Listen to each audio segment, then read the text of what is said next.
There are 5 things you need to change before you fly the DJI Mini 5 Pro. These settings will improve the footage you shoot with your drone, make it easier to fly, and can even keep you from crashing. So let's get right to it. The first thing we'll want to change is our gain and expo tuning settings. This is one of the very first things I change whenever I'm setting up a new drone. Gain and expo tuning settings affect how dramatically the drone responds to your inputs on the controller, and the default settings are a bit too jumpy and can make it hard to get smooth cinematic footage. So to access these settings, we'll go into obviously our settings menu, come over here to control, and then scroll down and click on gain and expo tuning. And here we have settings for Cine, normal, and sport modes. I don't really use Cine mode a lot, so I just leave the settings on default for that. But for normal mode, you'll want to set your max horizontal, ascent, and descent speeds all at the max. And then you'll want to set max angular velocity to 75 degrees a second. Then set yaw smoothness at 15 and brake sensitivity at 100. And then under expo, you'll set up down to 0.25, yaw to 0.15, and pitch roll to 0.2. And then under gimbal, max control speed for tilt is 15 degrees a second, tilt smoothness is 13, max roll speed is 7 degrees a second, and roll smoothness is 13. And then switching over to sport mode, again, max horizontal, ascent, and descent speeds are all at the max. Max angular velocity is at 120 degrees a second, yaw smoothness is at 15, and brake sensitivity is at 100. And then under expo, up down is 0.3, yaw is 0.15, and pitch roll is 0.25. And then under gimbal, max control speed for tilt is 23 degrees a second, tilt smoothness is 15, max roll speed is 17 degrees a second, and roll smoothness is 13. Now, I know I just threw a huge amount of numbers at you. That's probably a lot to remember, but you don't have to remember all of them because I put all of those settings along with all the rest of my best cinematic settings for the Mini 5 Pro into a PDF checklist. I'm giving it away completely for free. Link to download it is down in the description. So go download that. That way you'll have all those settings in one place and you can easily punch them into your drone. The next thing you'll want to change is your return to home settings. And to find those, we'll go again into our settings menu and come over to safety and scroll down to return to home. Now there's 2 types of return to home here: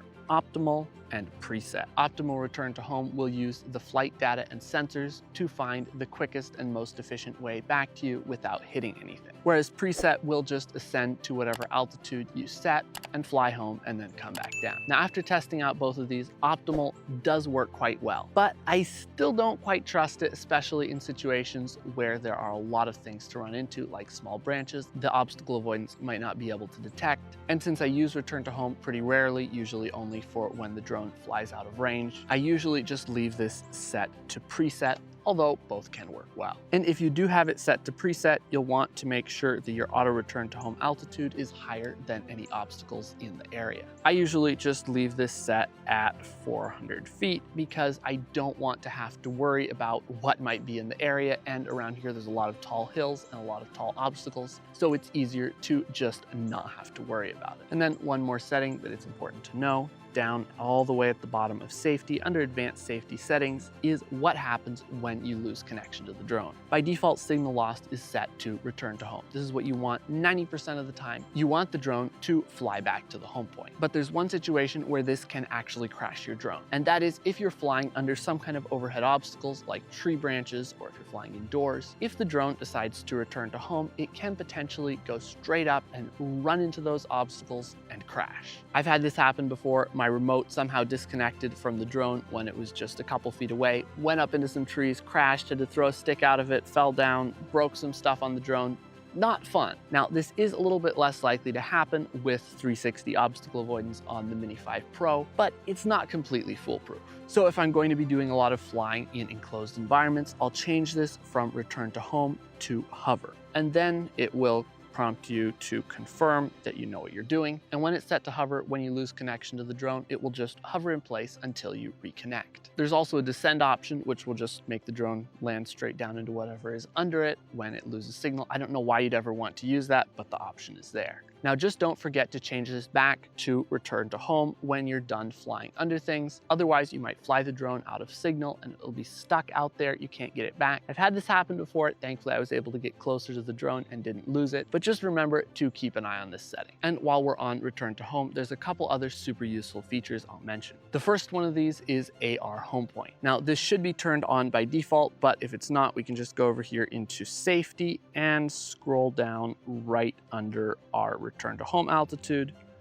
Click on AR settings and make sure that show AR home point is enabled. And now that this is enabled, you can just spin the drone around, and where your home point is, you'll see a little yellow dot, and then you can just fly towards that to get your drone back. This can just be super useful to regain orientation when you're flying if you're confused as to where you took off from or where you're standing. And the last useful feature I'll mention here is dynamic home point. This is actually a new feature on the Mini 5 Pro, and it is super useful. So when your drone takes off and gets a GPS lock, it will say the home point has been updated, and it's then set the home point to wherever it took off from. So when you hit return to home, it will come back and land where it took off from. This is great most of the time, unless you have moved away from where you took off from while you're flying. For example, if you're walking around or say flying from the back of a truck. So instead we can just click on the little return to home icon over here on the left side, click on update home point, and then switch from static home point to dynamic home point. And then we'll just click OK.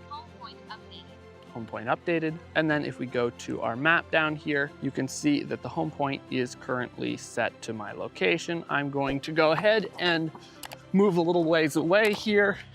And as you can see, the home point is moving with me in real time and updating to my new location as I run.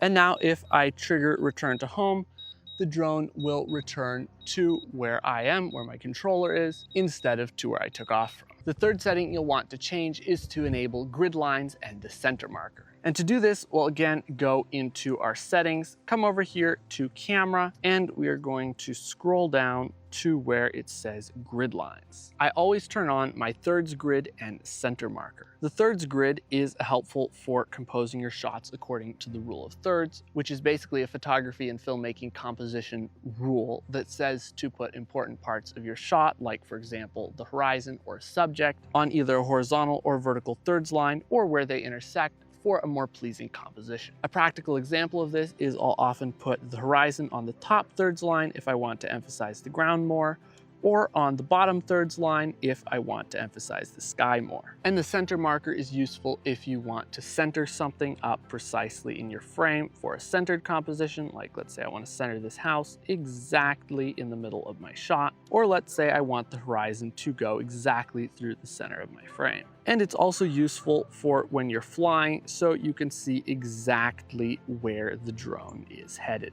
The fourth thing you'll want to set is to change your color profile from normal to D-Log-M. Now, if you just want to fly your drone around for fun and explore with it and aren't trying to get the highest quality video out of it, this probably isn't going to matter a whole lot. But if you want to get the top quality cinematic shots, D-Log-M gives you a lot more dynamic range and color grading flexibility than normal color profile. Even just here on our drone remote, if we switch back and forth between these, you can see how D-Log-M has a lot more dynamic range, or in other words, how much you can see in the shadows and the highlights than normal color profile.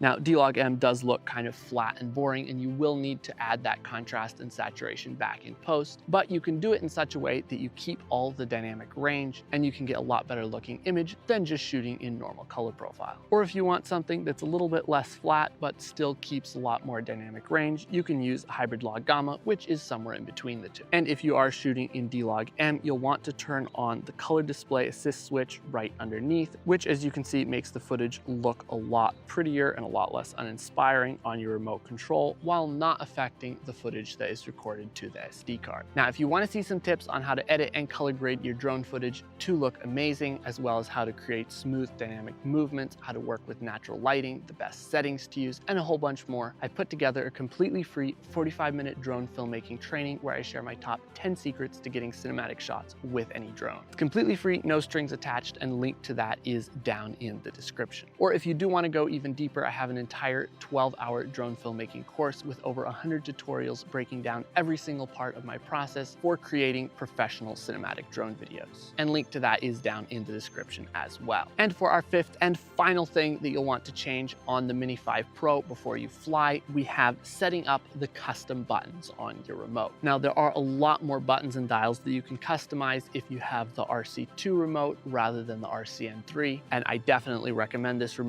because it's a lot easier to have a built-in screen and it has all these nice buttons. And so I'll be showing how to set up the buttons on this remote, but just know that there is a button that you can customize on your RCN3 as well. So to access this setting, we're going to go again, very surprisingly, into our settings, and we're going to come over to control, and then we'll scroll down to where it says button customization and click on that. So first of all, there are these two little buttons on the back of the remote, C1 and C2, and you can set these buttons up to do all kinds of different things. And if we click on C1, you can see there's a couple different tabs here. Under control, we can do different things with the gimbal, turn on and off the light, turn on cruise control. Under camera, we can pull up our camera settings, we can switch cameras, we can adjust the focal length, we can do all sorts of different things. And then under none, you can either shut it off or plan a waypoint flight. Now, there are different combinations that you can use for these, but here are a couple of my absolute favorites. Number one is to switch between portrait and landscape mode. If we set this and then go back to our regular screen, you can see I can just punch one button on the remote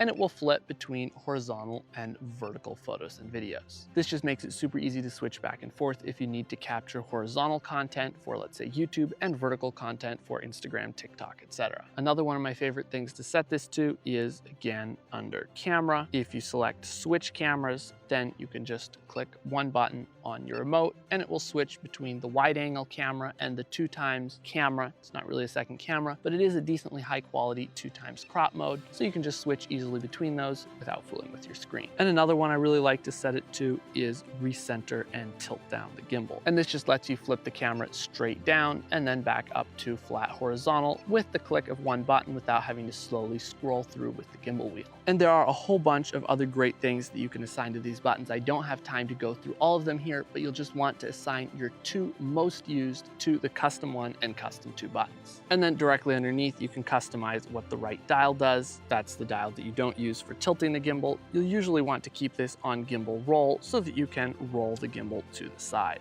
And then if we scroll down just under that, there's a power setting that a lot of beginners miss. And that is that you can hold down one of these custom buttons, either custom 1 or custom 2, and use that right dial to adjust different settings. I have this set to hold C1 plus right dial adjusting shutter speed and hold C2 plus right dial adjusting ISO. So I can just hold down custom 1 and use my right dial to adjust the shutter speed and do the same thing with custom 2 and the right dial to adjust the ISO. And I can do all that while keeping my hand on the remote and not having to fool with the touchscreen. So there you have the 5 things that you need to change before you fly your Mini 5 Pro. You can click right here to see the top 10 mistakes that beginners make with their Mini 5 Pro. And as always, if you've enjoyed this video, make sure to subscribe so you don't miss future videos just like this. And I'll see you in the next video.